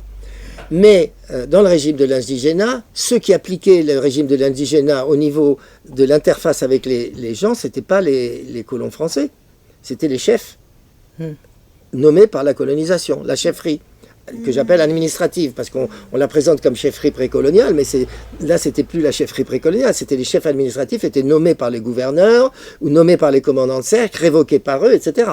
Donc et ils étaient les exécuteurs de la politique de l'indigénat. C'était eux qui prélevaient l'impôt pour les colons. C'était eux qui envoyaient prélevaient les gens pour la conscription militaire, les envoyaient chez les tirailleurs. C'était eux qui prélevaient les gens pour le travail forcé. C'était eux qui prélevaient les trucs pour les livraisons obligatoires. C'était eux qui étaient la première instance de justice, qui après était confirmée ou pas en appel chez le commandant de cercle. Donc c'était eux cette interface. Et toutes les histoires, parce que j'ai beaucoup travaillé sur cette période coloniale du point de vue des colonisés, si on veut le dire. Donc j'ai fait beaucoup d'entretiens avec les villageois sur l'histoire de la période coloniale. Et tout ce qu'ils me disaient, c'est à quel point les chefs étaient corrompus, mais ils étaient corrompus dans l'exercice de leur fonction. C'était des rouages de l'administration coloniale. Regardez le livre d'Ampateba, L'étrange destin de Vangrin. Vous avez déjà une idée sur le personnage de Vangrin, qui est cet intermédiaire qui s'enrichit un peu. C'est parti aussi de ça. Mais le chef était beaucoup plus important, parce que c'était lui l'exécuteur. Et donc la corruption, on peut dire par exemple la corruption dans la justice, qui aujourd'hui est très forte, la justice au Niger ou au Mali, elle est très forte, mais elle date du premier des chefs, qui étaient les premiers niveaux de la justice sous la colonisation. Donc voilà. Maintenant, le problème de la corruption, on l'a étudié pas mal.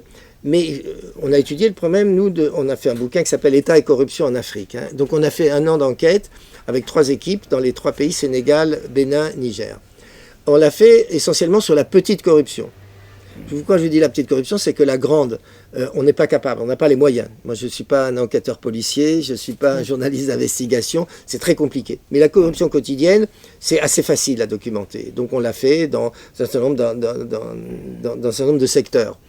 Et cette corruption quotidienne, elle est très complexe parce qu'elle est ambivalente. Chacun dénonce la corruption des autres, mais légitime le fait. C'est le fameux. Voilà. Et puis la corruption, il n'y a pas de ligne ferme entre la corruption, le népotisme, le clientélisme, le régime des faveurs, etc. C'est beaucoup plus. Donc le phénomène est assez complexe. Et le problème, c'est vrai que ça se reproduit par des routines à l'intérieur de l'administration. Quand quelqu'un sort de l'école de santé, un infirmier sort de l'école de santé, on lui a appris ça, mais il arrive dans un premier truc et il va apprendre toutes les combines et les petits trucs du métier avec les autres. Et s'il dit non, je fais pas ça, il va immédiatement être indexé parce que mais tu te prends pour qui, etc. Donc c'est un phénomène assez complexe. Mais ce que tout le monde dit, c'est qu'elle est quand même alimentée par en haut. Il y a un autre proverbe qui est le poisson pourri par la tête, qui est souvent cité.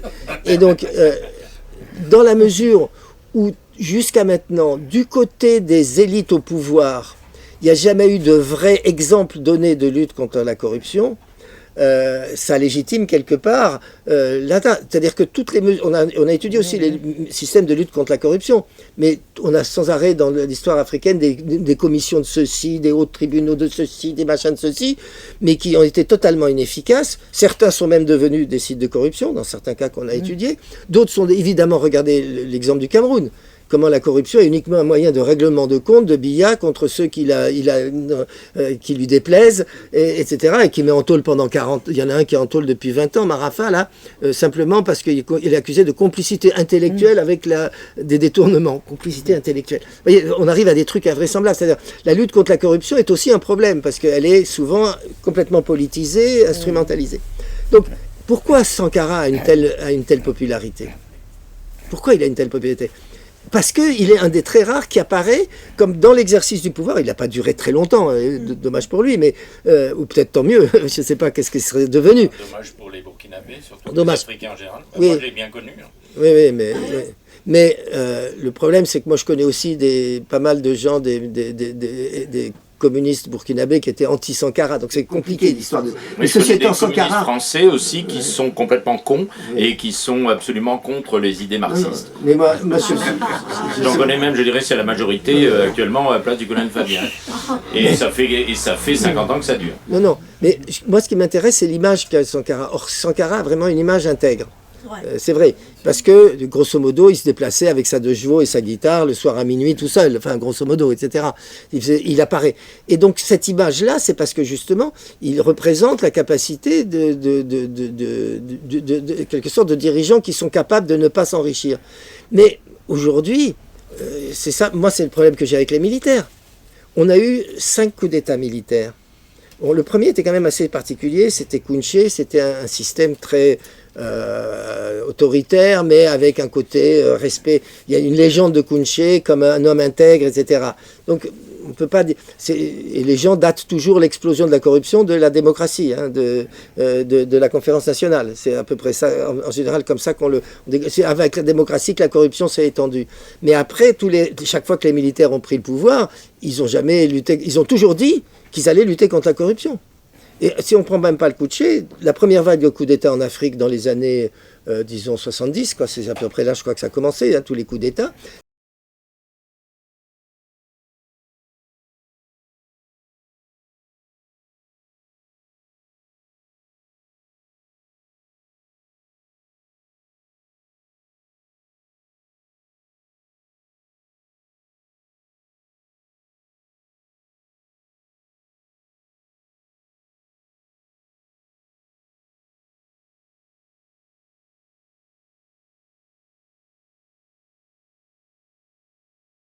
C'était toujours au nom de la lutte contre la corruption. Et la corruption allait de plus belle sous les régimes militaires. Ça a été la même chose avec les régimes de transition. Donc quand aujourd'hui les régimes militaires, même là, disent qu'ils vont lutter contre la corruption, j'en doute honnêtement, alors là j'en doute beaucoup. Et les informations que je peux avoir, bon, en ce qui concerne le Niger, Tiani était quand même assez connu comme un homme corrompu, pour dire le président Tiani. Voilà. Il était connu pour les villas qu'il avait, etc. Donc c'est pas quelqu'un qu'on va tenir exemplaire. Et sous Issoufou, Tiani demandait déjà régulièrement à Issoufou de l'argent pour l'armée en ne donnant aucun compte, aucune reddition de compte, comme on dit là-dessus. Et c'est ce qu'il fait maintenant à l'échelle de l'État, tout compris. Donc voilà, du côté Mali, c'est des informations, c'est qu'ils sont quand même, un certain nombre de hauts gradés militaires qui sont arrivés au pouvoir sont aussi en train de s'engraisser quand même. Donc tout ça. Donc je veux dire, l'histoire de la corruption, donc voilà, alors est-ce qu'un jour il va y avoir par un mécanisme quelconque des dirigeants qui vont mener une lutte contre la corruption? Mon problème personnel, c'est que, bon, je sais que tout le monde n'a pas forcément l'avis sur notre ami, sur notre président qui est actuellement encore détenu là, sur Bazoum. Mais je pense que Bazoum avait une vraie volonté de lutter contre la corruption. Mais ça, c'est un truc personnel sur lequel on peut me dire je me plante aussi, parce qu'on a toujours envie d'avoir des espoirs. C'est aussi une des raisons pour lesquelles les gens soutiennent les militaires. Quand on est dans une situation où on voit rien du côté positif, on se dit, bah, eux, ils renversent la table, donc peut-être qu'ils vont enfin faire autre chose. Alors, moi, j'ai toujours tendance à dire que moi, j'y crois pas, mais en même temps, je peux pas empêcher les autres d'y croire, parce que j'espère qu'ils ont raison quelque part. Mais honnêtement, voilà, j'y crois pas, mais j'espère qu'ils ont raison. Mais les signes que j'ai personnellement ne vont pas dans ce sens-là. Voilà, je veux dire, c'est ça. Même si, oui, je pense que, je vous l'ai dit tout à l'heure, leur souverainisme a eu des côtés positifs, tout à fait. Monsieur, une question là-bas. Oui, moi je me pose une question. J'ai commencé à travailler en 72 à Niamey. J'ai vécu l'arrivée de Kounché, j'ai vu le colonel qui était mon ministre du développement rural venir pointer à 7h30 au bureau pour voir ceux qui étaient en retard. C'était rigolo, mais j'ai vécu une période, bon, j'étais jeune, mais j'ai vécu une période intéressante au début du régime de Kounché. Donc ça c'est juste pour dire d'où je parle. Après, je travaillais dans la coopération. Et vraiment, je pense que le discours de La Baule, dont d'aucuns se gargarisent, notre académicien se gargarise même de l'avoir écrit, c'est pas sûr que c'est lui qui l'a écrit.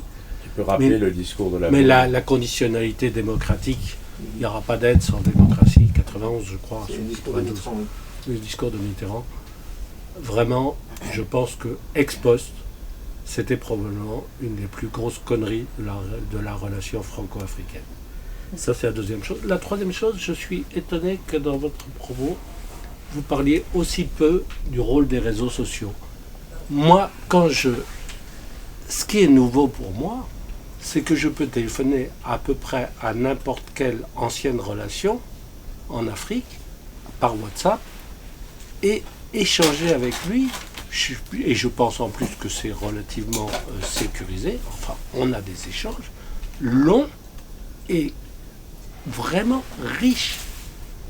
Là, il y a partout, même dans les villages, on a cet accès à Internet qui change complètement la donne. Pour moi, le plus grand changement de l'Afrique depuis où je suis arrivé en 72 et où j'ai vécu 20 ans de ma vie et où j'ai travaillé à peu près le reste, pour lequel j'ai travaillé à peu près le reste, y compris aujourd'hui, c'est l'arrivée de l'Internet, des télécoms et des réseaux sociaux. Je suis étonné qu'il n'y ait pas une trame autour de ça. Et je ne sais pas qui aujourd'hui réfléchit sur le plan du changement des sociétés, sur ce que ça apporte. Il y a Orange Money, d'accord, mais il y a plein d'autres choses. Il y a les réseaux sociaux qui véhiculent le meilleur et le pire. Mais pour moi, il y a un problème énorme. Je termine, si je ne suis pas trop long, par un tout petit témoignage de Soumaïla Cissé, qui était un ami, qui me disait lorsqu'il était ministre des Finances, donc ça devait être en 2000 à Bamako, il me dit « La seule chose que je ne contrôle pas, c'est l'argent que je donne à l'intendant général des armées, je ne sais pas comment il s'appelait.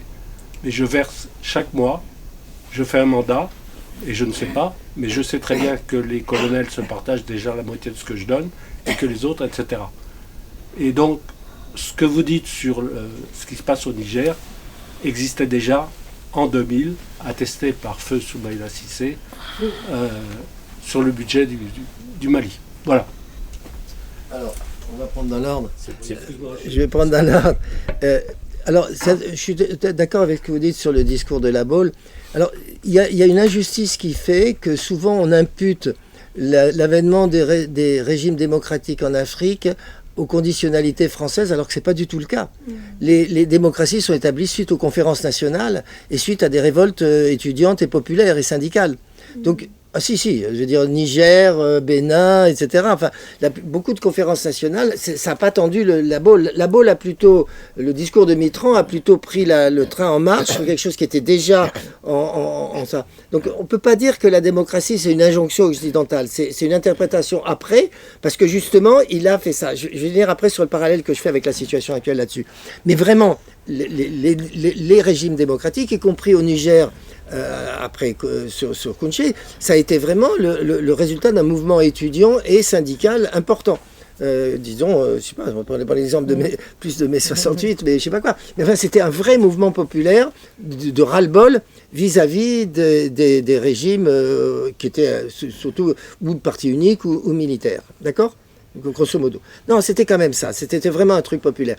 Après, alors, quand Mitterrand prend le bateau en marche, etc., du coup, effectivement, ça a fait qu'il y a eu l'idée qu'on va imputer tous les échecs de la démocratie au fait qu'elle a été imposée par l'Occident. Oui. Alors, c'est vrai, il y a une sorte de retournement qui s'est opéré. Et c'est marrant parce que je trouve qu'on a un peu ça avec l'histoire de la soi-disant future intervention de la CEDEAO. Récemment, à propos du Niger. Parce que la CEDEAO a décidé qu'il faisait une intervention militaire. Qui est la puissance qui décide dans la CEDEAO ? C'est le Nigeria. C'est le Nigeria qui est la vraie puissance. Le Nigeria, on n'a rien à secouer de la France, honnêtement. S'il y a quelque chose dont ils sont intéressés, c'est peut-être les États-Unis, qui tiennent plus compte de ça, mais la France, ils s'en foutent complètement. Mais le fait que les Français, Macron en tête, a dit soutenir l'intervention de la CEDEAO n'a fait que renforcer l'idée que toute l'intervention de la CEDEAO, c'était encore un complot français, un plan français, parce qu'ils ont pris en marche un truc dès le début, enfin, moi je fais partie des gens qui étaient très sceptiques parce que je ne voyais pas comment la CEDEAO allait pouvoir mener des trucs comme ça. Comment le Nigeria allait accepter, que le Nord nigérien n'allait jamais accepter ça. Enfin, c'était totalement irréaliste si on réfléchit un peu, cette histoire de la CEDEAO. Mais la connerie invraisemblable de Macron, une de plus, ça a été de soutenir ce truc complètement délirant, quoi. Et donc, quelque part sur la démocratie, ça a été un peu un malentendu là-dessus, parce que je vois encore des gens qui commencent à dire « Oui, la démocratie, c'est une injonction occidentale », en oubliant que c'était d'abord une revendication populaire. Mais c'est devenu aussi, après, une injonction occidentale, avec le fameux deux poids, deux mesures qu'on nous reproche tout le temps, à juste raison. Ce fameux deux poids, deux mesures qu'on trouve aussi pour la Palestine maintenant, qu'on trouve, etc. Mais le fait que vous nous avez des leçons de démocratie, mais vous soutenez les dictatures quand ça vous arrange, Biya, n'en parlons pas, etc. Donc, on est bien d'accord là-dessus. L'autre truc que vous disiez, c'était... Est-ce que c'était l'anecdote à la fin? Non. Ah, les réseaux. Ah oui, non, les réseaux. Non, les réseaux, vous avez raison, mais c'est plutôt mon incompétence qui m'empêche d'en parler. Parce que je suis un utilisateur par rapport à l'Afrique, je suis dans je ne sais pas combien de groupes WhatsApp. On fait nous-mêmes, moi je continue à suivre des recherches au Niger, au Bénin, même quand je suis à distance, etc. Parce qu'on est sans arrêt dans des réseaux WhatsApp. Donc on est sans arrêt en train d'utiliser ça. Mais est-ce que c'est très différent de ce qui se passe ici? J'en suis pas forcément convaincu. Puis surtout, j'ai pas vraiment de compétences. Donc j'aime pas parler de choses simplement parce que je les ai pas étudiées sérieusement. Je suis d'accord sur le principe avec vous.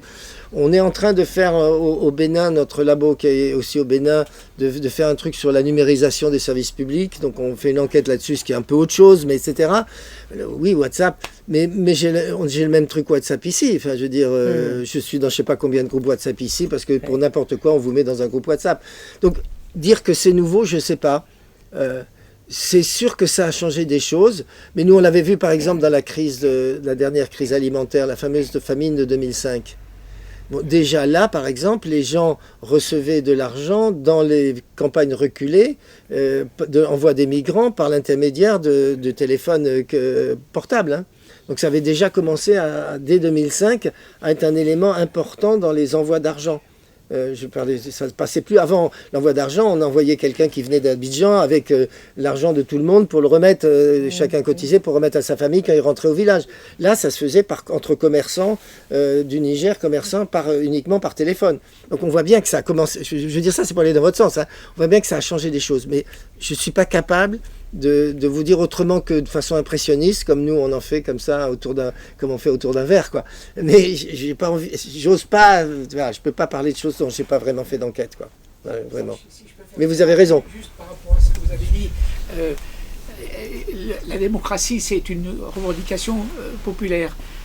Moi j'aurais plutôt tendance, et je voudrais savoir ce que vous en pensez, que c'est une revendication effectivement comme on dit notamment au Burkina, c'est les syndicats et les étudiants, mais dans le milieu rural, la question est beaucoup plus compliquée parce que je réfère à une remarque d'Arba Diallo qui était à l'époque de Sankara, mais il était un peu suspicieux par rapport à Sankara en disant mais les militaires, voilà, alors qu'il était plutôt marxiste, quoi. Donc, mais il m'a dit, en milieu rural, la démocratie, si tu votes pas comme il faut, la terre, on te la prend et tu sais à qui on te l'a donnée. Et donc, en fait, en milieu rural, si on n'a plus de terre, on n'a plus de moyens de survivre. Voilà. Et donc, la démocratie, c'est pour ça que j'aimerais bien avoir un éclairage là-dessus, parce que... c'est très intéressant. Alors, vous avez raison, c'est-à-dire que on voit beaucoup de choses à travers les grandes villes. La capitale d'abord. Il y a un problème dans nos pays, c'est j'appelle ça l'étaticité. Et l'étaticité est variable. On ne peut pas dire les dichotomies qu'il y a l'État qui marche bien, l'État failli, tout ça. Il y a de toute façon une étaticité plus ou moins variable. Elle est très forte dans la capitale et aux frontières, elle est très faible, on va dire. Mais c'est la même chose en milieu rural. Vous allez dans les villages, n'ont quasiment pas de présence de l'État. Qui c'est qui va dans les villages? C'est les ONG, les agents des ONG, etc. Mais de voir le préfet, les gens dans la plupart des villages, c'est pas ça. L'État s'arrête quelque part avant le village, avant le niveau du village, hein, on va dire. Et plus on va vers la périphérie, plus l'État, avec ses forces d'ordre, mais aussi ses bataillons d'instituteurs ou de machin, n'existe plus. Donc vous avez raison qu'il faut jamais prendre ça. Ceci étant, moi je me rappelle beaucoup de discussions dans les villages avec des paysans sur cette histoire d'élection et de machin. Et ce que je trouvais qu'il y avait une conscience, qu'on pourrait dire politique, tout à fait claire. Enfin, les gens avaient aucune illusion sur la démocratie, aucune illusion sur les dirigeants, etc. Mais pour eux, la démocratie, c'était, ils me disaient, tu sais, les élections, c'est le seul moment où on peut leur piquer de l'argent. Grosso modo, donc c'était pas parce que naïveté ou machin, mais grosso modo, les élections, tout d'un coup, tous ces gens qui s'engraissent à nos dépens, ils viennent nous voir pour avoir nos voix. Et là, on les fait raquer. On a vraiment eu ça dans plein de... Et l'enquête qu'on a faite sur les élections, c'était un peu ça confirmé partout. Donc c'est pas un manque de conscience ou de lucidité politique des paysans, dont j'ai toujours trouvé qu'ils avaient une vision disons, de la politique qui n'était pas très différente de la mienne ou de n'importe qui connaît un peu, mais c'était que le fait que sur les élections, ils avaient une vision extrêmement utilitariste et cynique presque de ça. Bon, ben, on y va, hein, comme ça. Donc, je voudrais vous poser une question. Est-ce que les paysans ont les chefs coutumiers à qui ils s'adressent en Afrique de l'Ouest? Alors, je m'excuse, je suis obligé de m'employer des grandes catégories comme les paysans, sachant qu'il y a paysans et paysans, on est bien d'accord, tous ne sont pas les mêmes, etc. Mais oui, alors au Niger, l'histoire des chefs coutumiers, c'est ce que j'essayais de dire tout à l'heure sur la chefferie administrative. Quand on parle de chef, il faut vraiment voir. Il y avait, dans la situation précoloniale, il y avait des formes très très différentes de chefferie. Il y avait des grands émirats, il y avait des empires, même on peut dire. Il y avait, il y avait des chefferies villageoises. Il y avait des endroits où il n'y avait pas vraiment même de chefferie, c'était une sorte de domination des aînés sur les cadets. Donc il y avait une variété très très grande variété de régimes politiques avant la colonisation. Arrive la colonisation et elle décide d'avoir comme unité administrative la chefferie de canton. Et derrière les chefferies de village. Mais c'est la chefferie de canton qui est vraiment le truc stratégique. Et ils nomment qui ils veulent. Alors, c'est aussi varié. De temps en temps, ils essayent de prendre dans la chefferie de canton un chef traditionnel qui existait là, à condition qu'il accepte de collaborer avec les Français. S'il ne collabore pas, on le vire et on prend un de ses cousins. Dans certains endroits, il n'y avait pas de chefferie. Ils nomment quelqu'un. Celui qui les a accueillis, le premier, enfin, on a pas mal d'histoires là-dessus. Donc il nomme quelqu'un, il n'y avait pas de chefferie, mais on en remet, puisque de toute façon, il fallait un chef de canton partout. Donc il y a eu des chefs de canton dont le statut précolonial était très varié. C'est vrai que les chefs, ils avaient des qualités. Si on les nomme chefs, c'est parce qu'ils avaient des qualités. Alors, pas nécessairement. Ils avaient, en tout cas, il fallait une qualité, sûrement, c'était d'accepter la collaboration avec les colons. Ça, c'était une qualité que tous n'avaient pas. Par rapport entre eux. Mais ça dépend, c'est ce que j'essaye de dire. Excuse-moi, je voulais juste dire un truc, parce que ça je connais bien, et sur une longue période des temps, et sur toute l'Afrique de l'Ouest, plus l'Afrique équatoriale et centrale, première des choses, il y a d'énormes différences entre les époques, les pays, les régions, les bases économiques, comment ils vivent, de quoi, etc. Il y a d'énormes différences. Mais il faut bien se rendre compte qu'on est les structures qu'on pourrait qualifier de politiques antérieures à la colonisation, mais toujours présentes aujourd'hui, parce qu'elles correspondent à des réalités démographiques, culturelles, etc. C'est l'ethnicité, le tribalisme, la tradition familiale, clanique, etc. C'est comme ça que s'organisaient, même si elles sont très très différentes les unes des autres, quand il n'y avait pas de superstructure étatique, il y en a, comme notre invité vient de le rappeler, et des situations sont complètement différentes. Et c'est ce qui explique aussi, c'est une réponse aussi à la question sur la corruption. Nous appelons corruption quelque chose qui était absolument standard. C'est-à-dire que c'est ce que Macron appellera le ruissellement. Vous voyez, c'est aussi bête que ça. Et si on ne met pas de considération morale, c'est ça la réalité. Et encore une fois, ça c'est une énorme généralité parce qu'il y a une diversité de situations incroyable. Pas seulement entre les trois pays du Sahel dont on vient de parler, mais par exemple, je voulais juste compléter à propos de ce que tu as évoqué à propos de l'affaire de la CEDEAO et du comportement des Français. Oui, bien sûr, ce dont Macron et la bande de clowns, et même ça a commencé non seulement avec Mitterrand, mais c'est déjà du temps de Giscard qu'on avait des gens complètement incompétents en charge au niveau gouvernemental français, ce qu'on appelait la France-Afrique entre autres, et bien à un moment donné, ils se sont aperçus enfin que comme ils étaient devenus des acteurs mineurs, parce qu'il n'y avait pas trop le pouvoir justement de ruissellement, beaucoup moins, et que c'est d'autres qui l'avaient, eh bien c'est les conflits locaux avec l'intérêt particulier du chef d'État du Nigeria, qui avait un intérêt pour des raisons y compris internes à se mettre en avant, mais qui était, on a vu les conflits qui existaient entre les différents pays de la région, ou de la sous-région, comme on dit, l'Afrique de l'Ouest, mais aussi certains pays d'Afrique centrale, etc.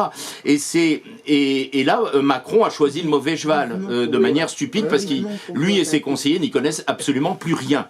C'est ça qu'il faut comprendre. Donc il faut avoir ça conscient à l'esprit, c'est qu'il y a vraiment, effectivement, une rupture, une influence bien moindre, et que c'est plus à des conneries.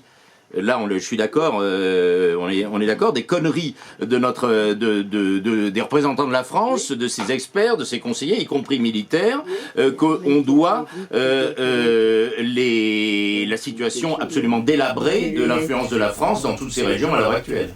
Enfin, moi, j'ai l'expérience de... Donc, effectivement, il y a des points communs, mais pas tout, puisque c'est pas musulman, etc. Ah oui, excuse-moi, je voulais donner l'exemple. On a parlé de Ouattara, donc de la Côte d'Ivoire. La situation du pouvoir français par rapport au pouvoir ivoirien est complètement différente, et on pourrait multiplier les cas, par exemple celle du Niger, une des nombreuses raisons, ou du Burkina, une des nombreuses raisons, c'est le poids économique complètement disproportionné, je ne parle même pas du Nigeria, mais je vais parler au niveau français de la Côte d'Ivoire, de l'histoire de Ouattara, dont on connaît sa sinistre carrière, etc. Par rapport, il est très difficile de faire des analogies, et donc lui, ainsi que le pouvoir précédent au Sénégal, pour de toute autre raison, était derrière l'action de la CEDEAO, ils ont pris une claque, mais cette claque est due.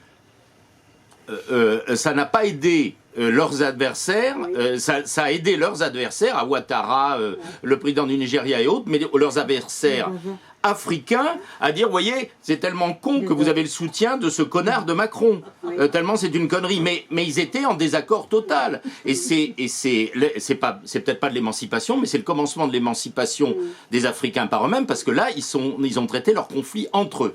Hein. Là, l'affaire de la CEDEAO du Niger, et c'est pas faute de la part des Français comme des Américains d'avoir voulu s'en mêler, de manière aussi con les uns que les autres d'ailleurs, mais là, ils ont réglé leurs différends entre eux, et positivement, puisque finalement, il n'y a pas eu de guerre. Oui. Excuse-moi, voilà. Ouais. Enfin, la colonisation belge, c'est encore un autre concept. Que je connais bien. Attends, on va pas se lancer là-dedans maintenant. Oui, c'était complètement différent, c'est vrai. L'histoire du Congo actuel est très différente de celle du Brazzaville actuel. Mais même la colonisation anglaise par rapport à la colonisation française, y compris dans les pays d'Afrique de l'Ouest, que je connais très très bien, il y avait d'énormes différences qui expliquent aussi les conséquences, et qui ont expliqué les conséquences au moment de l'accession à l'indépendance, des conflits, des transitions, comme Olivier de Sardan vient de le rappeler. Il y a eu toute une série de transitions successives. Les coups d'État militaires, ça a commencé dès le début de l'accession à l'indépendance. À chaque fois, malgré tout, et c'est ce qui me semble-t-il, c'est le grand changement qu'on a depuis quelque temps, notamment depuis l'opération militaire spéciale, c'est que l'influence des supplétifs des Américains, qu'étaient les Français depuis longtemps, depuis pratiquement Mitterrand, en Afrique de l'Ouest, s'est effondrée. S'est effondrée à tous les niveaux, y compris économique d'ailleurs, tout allant ensemble. Mais elle s'est effondrée beaucoup ces derniers temps, du fait du niveau d'incompétence sans précédent que nous avons parmi nos fonctionnaires, notre administration, et comme chaque Français le sait, c'est pas propre à ceux qui sont en charge des affaires africaines, c'est complètement général.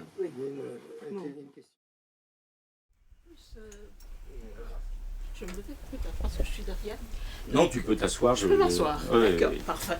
Donc c'est plus une précision qu'une question, parce qu'on parle souvent des salafistes dans la sous-région, enfin un phénomène qui est devenu général. Moi j'aurais préféré qu'on parle des terroristes. Oui, c'est pas Et aussi c'est la même chose, parce que salafistes, tous les salafistes ne sont pas des terroristes. Mais c'est un peu ce qu'il a dit, je parle sous nos contrôles, c'est un peu ce que notre invité oui, a bien expliqué. sûr, mais souvent, il a fait la différence entre djihadistes et salafistes. Et les djihadistes aussi, parce que c'est une confusion, comment dire, sciemment en fait, pour se rapprocher d'un certain mouvement qui était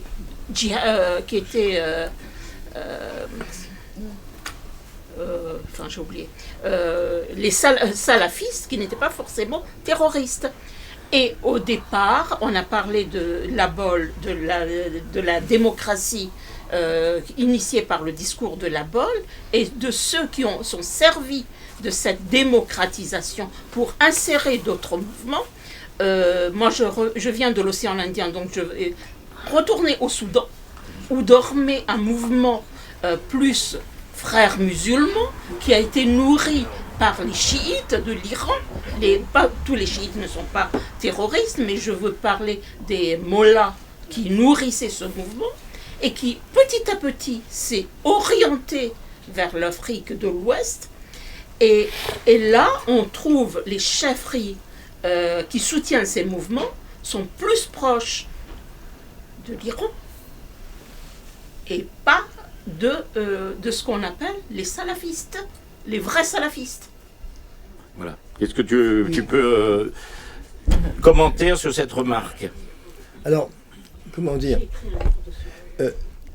il se trouve qu'on a dans notre laboratoire dont je parlais à Niamey un des meilleurs connaisseurs du mouvement salafiste qui est Sunay Abdoulaye et qui est actuellement à Berlin, qui est un chercheur, disons, de la diaspora nigérienne à l'Ata. Et il a fait pas mal d'analyses très pointues sur ce qu'il a appelé la révolution salafiste au Niger, etc. Alors, ce qui est clair, c'est que le mouvement salafiste, en Afrique de l'Ouest, il a été énormément accéléré par la démocratisation. Donc c'est à partir de la démocratie, comme il y a eu, grosso modo jusque-là au Niger, l'islam était une sorte de truc assez particulier d'islam d'État. Un islam contrôlé par l'État, indépendant de l'État, mais relativement contrôlé par l'État. C'est ce qu'avait fait Kounché. Si vous voyez une grande affiche qu'il y a devant l'hôpital de Niamey, Dieu, il n'y a que Dieu et Mohamed et son prophète, on a l'impression que c'est salafiste. Non, c'est Kounché qui l'avait fait mettre déjà à cette époque. Mais Kounché avait dans l'idée qu'il y avait une association musulmane qu'il devait contrôler, comme il contrôlait l'association des femmes, comme quand il contrôlait les Samarias. Donc pour lui, il y avait des organisations de masse, et il devait contrôler l'islam d'État. Un islam. Donc il y avait une laïcité officielle, mais en même temps, avec la démocratie, tout ça a volé en éclats, et surtout la démocratie a créé la liberté associative. Et du coup, ça a énormément profité au mouvement salafiste qui, pour nous, venait du Nord Nigeria, ce qu'on appelle les Izalistes, à l'époque le mouvement Izala, qui venait du Nord Nigeria et qui a fait, donc du coup, les prêcheurs de rue, les cercles salafistes se sont multipliés. C'est-à-dire que la liberté associative a énormément profité au militantisme des salafistes, aux entrepreneurs religieux, si vous voulez, salafistes. Donc ils sont vraiment développés. C'était un islam au début qui était extrêmement hostile à l'islam installé. Ils avaient des mosquées à part, ils enterraient leurs gens à part. Il y avait beaucoup d'affrontements entre les débuts du salafisme et les musulmans locaux, plus ou moins, on dit confrériques, mais pour beaucoup de gens, les confréries, ça ne signifie pas grand-chose. Au Niger, il y a les Tidjaniata, mais pour beaucoup de gens, ils ne pas forcément confrériques. Enfin, mais en tout cas, l'islam installé, ils sont... Puis petit à petit, ils sont venus, grâce à la démocratie, ils ont commencé à recruter. Et ils ont recruté dans tous les milieux. Ils ont recruté chez les intellectuels. Et honnêtement, on ne peut plus faire trop la différence maintenant entre des gens salafistes ou influencés par les frères musulmans. C'est un peu dans les milieux intellectuels, il y a des associations, vraiment, ils ont beaucoup pénétré dans le milieu intellectuel. Aujourd'hui, à l'université de Niamey, la mosquée a été évidemment construite dans l'université, l'imam de la mosquée est salafiste, l'association des étudiants musulmans règne sur le campus, mais surtout même le syndicat étudiant est devenu aujourd'hui, avant c'était un chaviste, parce que c'était une particularité des syndicats étudiants, le chavisme qui était très populaire, mais aujourd'hui c'est un salafiste qui est devenu le président de l'association. Donc il recrute chez les femmes. Donc, contrairement à une idée reçue, les femmes sont des propagateurs actifs aussi du salafisme. Et souvent, elles jouent un rôle important dans la religiosité salafiste. Et aussi, d'ailleurs, Sunay Abdoulaye fait d'un côté un peu paradoxal en parlant d'un féminisme salafiste. C'est-à-dire, mais pourquoi ne pas dire islamiste? Bon, je reviendrai après sur ça. Parce que après c'est un problème de mots qu'on emploie, mais je définis. Vous en discuterez après. Voilà. Parce que là, il faut quand même qu'on arrive à une conclusion. Je finis sur vous savez, c'est intéressant le féminisme islamiste. Ça veut dire qu'il y a des femmes qui prêchent, ce qui n'existait pas dans l'islam local avant. Tu vois. Il y a des femmes qui prêchent, qui sont intellectuelles, qui connaissent le Coran, donc, et qui reproduisent aussi beaucoup la religiosité salafiste. Alors, pourquoi maintenant salafiste? Parce que salafiste, c'est le mot salaf. J'essaye de prendre le mot qui est le plus près de celui, c'est les compagnons du prophète, l'époque du prophète. Pour pas prendre un mot islamiste, on peut aussi l'employer. Moi, ça me choque pas. Je peux parler de fondamentalisme aussi. Donc, on peut employer une série de mots.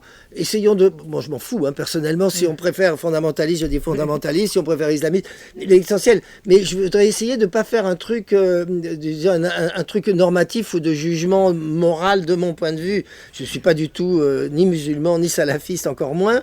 J'ai pas une sympathie extraordinaire, non pas pour les salafistes, ça, j'ai pas de problème. Mais l'idéologie salafiste qui est un peu moyenâgeuse, on va dire de retour à un Moyen-Âge, etc., c'est pas vraiment ma tasse de thé, hein, on est d'accord. Mais j'essaye quand j'en parle, donc j'ai des débats d'ailleurs avec mes collègues hein, là-dessus, comment est-ce qu'on va employer, quel mot on emploie. Bon. L'avantage salafiste, c'est que c'est quand même un mot ils utilisent, le salaf. Donc voilà. Mais peu importe, on dit la même chose. Peut-être on va clore là-dessus parce que il y a peut-être d'autres questions. Et puis une dernière pour la route. Tout à l'heure. Une dernière pour la route. Moi j'ai une question sur les aides, parce que je me demandais si la situation humanitaire et alimentaire avait empiré depuis que les militaires nous ont demandé de partir et qu'on a cessé toutes nos aides. Parce que j'ai plusieurs amis burkinabés qui me disaient que jamais Sankara ne s'était opposé aussi violemment à la France et qu'il allait partout dans le monde, aussi bien en URSS qu'aux États-Unis, en France ou à Cuba. Et qu'il y a une certaine critique qui sont faites en comparaison avec Sankara. Et comme vous évoquiez tout à l'heure cette différence qu'il y avait par rapport à l'époque de Sankara, je me demandais quelle était votre opinion et surtout la situation humanitaire actuelle. Bon, alors là, ça ne concerne pas simplement la France, hein, on est bien d'accord, ça concerne l'ensemble de l'aide occidentale, c'est-à-dire l'ensemble des ONG. Du point de vue des populations, les ONG humanitaires ou les ONG de développement, ça n'a pas grande différence. Juste un complément de la question. Pour moi qui l'ai vécu, il y a une grosse différence entre l'époque où le mot ONG n'était même pas utilisé, que j'ai connu, et pour moi l'énorme différence et la confusion générale à ce niveau-là, y compris dans le sens de ta question et ce qui a été évoqué avant, c'est que se poser la question pourquoi n'y avait-il pas d'ONG et en quoi ces soi-disant ONG n'aurait-elle rien à voir avec les gouvernements? Comment sont-elles financées, etc. Et ça a un rapport direct avec leur rapport avec l'aide aux pays africains notamment. C'était la manière dont je voulais compléter la question. Le terme ONG est bon, attendez une seconde. On parle, beaucoup de gens ont employé d'ailleurs le terme ONGisation. Hein, ça a été employé par... Il y a un livre américain qui est intéressant sur l'ONGisation de l'Afrique. Enfin, il y a plusieurs trucs. Mais disons, le boom ONG... On va dire, ça détaille, je dirais, moi, à partir des années 90, à peu près, 80-90, je dirais à peu près ça. Alors, ce qui est vrai aujourd'hui, les ONG sont essentiellement financées par l'industrie de l'aide. Donc, c'est un sous-produit de l'industrie de l'aide. Simplement, c'est vrai que du coup, la rupture avec l'aide occidentale, elle est partielle, elle n'est pas totale. Mais par exemple, avec les ONG européennes, elle est assez importante, françaises aussi. C'est vrai que ça a un coût pour la population. On ne peut pas le nier. Ça a un coût parce que il y a moins d'aide, mais c'est aussi en emploi. Moi, je pense qu'il y a des milliers et des milliers d'emplois locaux qui dépendaient des ONG. À partir du moment où les ONG françaises viennent plus, ça veut dire que les gens se retrouvent tous au chômage. La MINUSMA aussi employait des milliers et des milliers de gens. Le départ de la MINUSMA et la MINUSMA, donc c'est pour ça, c'est pas que les Français. La MINUSMA, par exemple, dans des endroits comme Ménaka, par exemple, c'était eux qui distribuaient toute l'aide aux populations de Ménaka. Ménaka, c'est vraiment le fin fond du Mali où il y a des gros problèmes humanitaires, etc. Donc la MINUSMA, oui, jouait un grand rôle. Le départ de tous ces gens, c'est vrai que c'est un coût, on peut pas le nier.